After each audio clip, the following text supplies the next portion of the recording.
In 1997, director Paul Verhoeven adapted the story Starship Troopers from Robert Heinlein's novel. The mega-budget film was a total flop and panned by the critics. If you want to learn more about this crazy, misunderstood satire, here's the ending of Starship Troopers explained. The story is set in the distant future when Earth is ruled by a fanatical government that requires military service as a condition for full citizenship. Despite that, life seems relatively prosperous, apart from a series of ongoing battles with giant alien insects known as the Bugs. Our heroes are 4 recent high school graduates who enlist in the military for various reasons. Carmen, played by Denise Richards, dreams of becoming a pilot. Carl, a young-looking Neil Patrick Harris, is an academic prodigy with latent psychic abilities who ends up in military intelligence. Casper Van Dien plays Johnny Rico, a nameless jock in search of his identity. He impulsively enlists in an effort to impress Carmen, his girlfriend, but ends up in the most dangerous branch of the military, the infantry.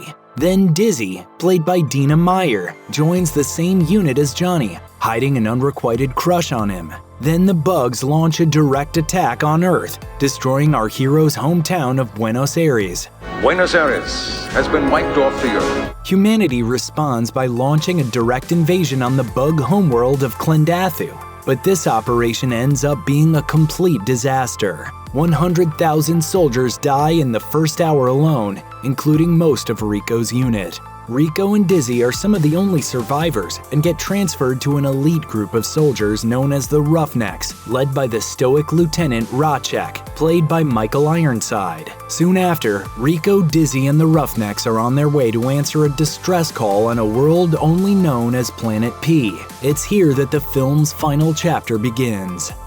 Our heroes arrive on Planet P and discover that the soldiers who sent them the distress signal have all been killed. They find only a lone survivor, a general who explains his forces have discovered an unknown group of bugs called brain bugs that have the ability to absorb knowledge by feasting on the minds of humans. The bugs then attack the base and many roughnecks are killed, including Lieutenant Racek and Dizzy. Johnny, I'm dying. However, Rico and several others are saved by a passing ship piloted by Carmen. Rico is given command of the Roughnecks and his old buddy Carl tasks him with another operation. We're going back to P to capture that brain.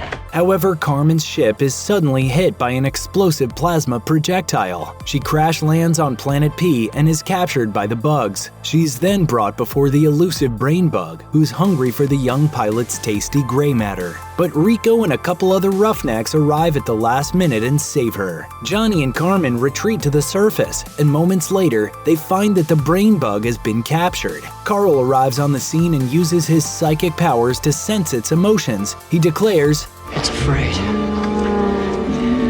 It's afraid!" The surrounding soldiers cheer, and the film ends with a military recruitment video, encouraging the audience to join the fight against the bugs.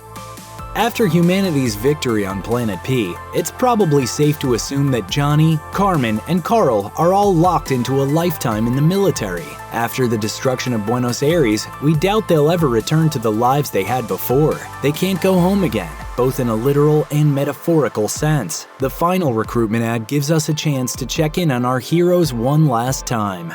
Rico has been given permanent command of the Roughnecks. Carmen has achieved her dream of becoming a starship captain. And Carl was present at the first ever capture of a brain bug, so we can only imagine the promotions that await him in the future. But are Rico and Carmen going to get back together? The film ends with their relationship status uncertain. They each had romantic adventures while apart, Carmen with her crewmate Xander and Rico with Dizzy. But now, both of their would-be paramours are deceased. But there was an alternate ending that settled things far more definitively.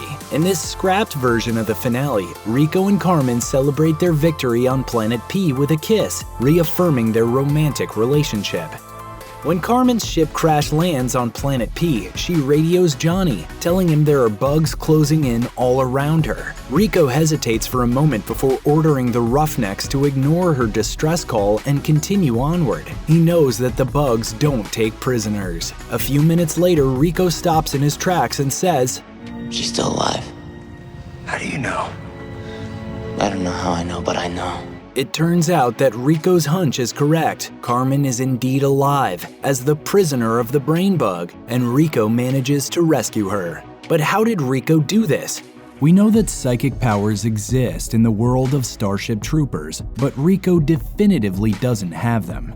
The film does actually offer a potential explanation to Rico's lucky hunch in its closing moments, but it's easy to miss. When Rico finally reunites with Carl at the end of the film, a new possibility occurs to him. He says to Carl, "It was you, wasn't it? You told me how to find Carmen." All Carl says in return is, "Well, that's classified." It seems that Carl's psychic powers, much like his military rank, had risen to heights he never would have thought possible. On a basic level, Starship Troopers isn't a difficult movie to understand. There's not much ambiguity in the ending, nor are there any last-minute plot twists. But on a deeper thematic level, it's a surprisingly tough film to pin down and easy to misinterpret. In one sense, it's just a movie about soldiers killing bugs without really telling the audience how to feel about it. Because of this, when the film was first released, it was panned for being violent, joyless, and empty. We totally get how this happened. There's no big speech at the end where our main character says, "I was wrong, war is bad." The humans and bugs don't discover that they aren't so different after all and decide to make peace. Honestly, no one really learns anything in the end. That's not to say that the film doesn't have a point that it's trying to make. It actually has several, but these characters and this world are so far gone that there's no saving them. They can't learn the lesson, but we can. Starship Troopers is a cautionary tale, trying to steer us away from the horrible future this film depicts. One of the topics that Starship Troopers seems interested in exploring is the idea of self-delusion. All throughout the film, single-minded obsession and willful ignorance lead to the characters either dying or ruining their lives. The humans believe that the bugs are weak and that victory on Klendathu is assured, but then the bugs slaughter them mercilessly and they're forced to retreat. Humans think that the bugs are unintelligent, but at the end of the film, they discover the intelligent brain bugs. Time and again, the humans end up being completely wrong.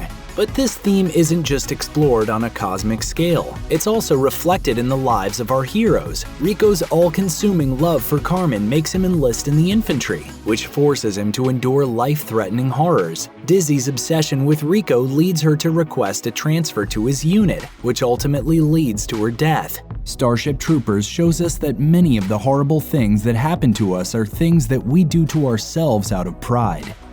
One of the central themes of Starship Troopers is a critique of fascism. Fascism is a somewhat loose concept describing a range of different political movements united by how they gain and maintain control. In his 1995 essay, philosopher Umberto Eco lists 14 qualities of fascism. These qualities include a rejection of arts and the humanities, a need to exist in a state of perpetual warfare, propaganda, and a tendency to characterize their enemies as both, quote, horrible threat that will destroy us all, and no match for our superior military might. Eco states that fascist governments are condemned to lose wars because they are constitutionally incapable of objectively evaluating the force of the enemy. You may notice that many of the tenets of fascism seemingly contradict one another, and you'd be correct. At the end of the day, Starship Troopers shows that fascism is anti-intellectual, as exemplified by pretty much every character in the film, and is a system that definitely deserves ridicule.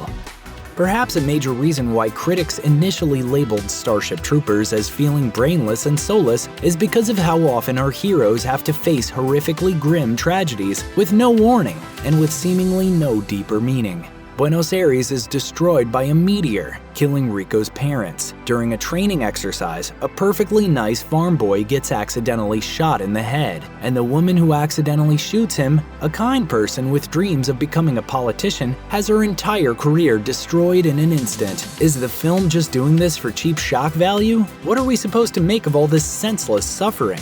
There's an argument to be made that Starship Troopers is a work of existential nihilism. The French philosopher Jean-Paul Sartre said that we live in a world without a god, where everything comes into existence empty of meaning. Basically, stuff just happens and it doesn't mean anything. The idea that war, and by extension life, is meaningless is a common theme in war movies. Happiness or a sense of purpose only occurs in glimmers, such as executing the perfect play to win the high school football game, dancing with your your squad mates as a soldier plays the violin, or spending the night with your sweetheart before a big battle.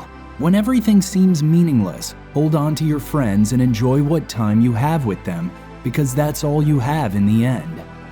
The book and the film versions of Starship Troopers share many of the same character names and plot beats, but they're wildly different in terms of their priorities and deeper messages. The book spends most of its time inside of Johnny Rico's head as he muses about life while at boot camp, but the movie is more of an ensemble piece and focuses on the war itself. Also, the soldiers in the novel have powered armor exoskeletons, but trying to replicate all of these imaginary set pieces on screen may have been a bit advanced for a film to handle back in 1997. In fact, Verhoeven wasn't a fan of the book at all. In an interview with Empire, he said, quote, "It is really quite a bad book." He then went on to say about his cinematic adaptation, "All the way through we were fighting with the fascism, the ultra-militarism. All the way through I wanted the audience to be asking, are these people crazy?" If you can't get enough Starship Troopers, then we have some good news and some bad news. The good news is that the end of this film isn't the end of the story, as there are numerous direct-to-video sequels. The bad news, they are not that great. The first two sequels are direct-to-video live-action films. Starship Troopers 2, Heroes of the Federation, is pretty much universally disliked. It doesn't feature any returning characters, and it doesn't have any of the satiric self-awareness of the original film. Starship Troopers 3, Marauder, however, is more of a return to form. Not only because Casper Van Dien returns to reprise his role as Johnny Rico, but because the filmmakers once again achieve a satiric tone more in line with the first installment. It's a bit of a step down in quality from the first movie in pretty much all respects, but it's still totally worth a watch for die-hard fans. After the third movie, the franchise switched over to the world of animation. Starship Troopers Invasion wasn't especially loved by critics, and it was compared unfavorably to a bad video game cutscene. And finally, Starship Troopers Traitor of Mars received some lukewarm praise for being a campy fun time, but it still paled in comparison to the original film. On the plus side, not only does Casper Van Dien return to voice Rico in Traitor of Mars, but this time Dina Meyer also returns to provide the voice for Dizzy. Check out one of our newest videos right here. Plus, even more Looper videos about your favorite movies are coming soon. Subscribe to our YouTube channel and hit the bell so you don't miss a single one.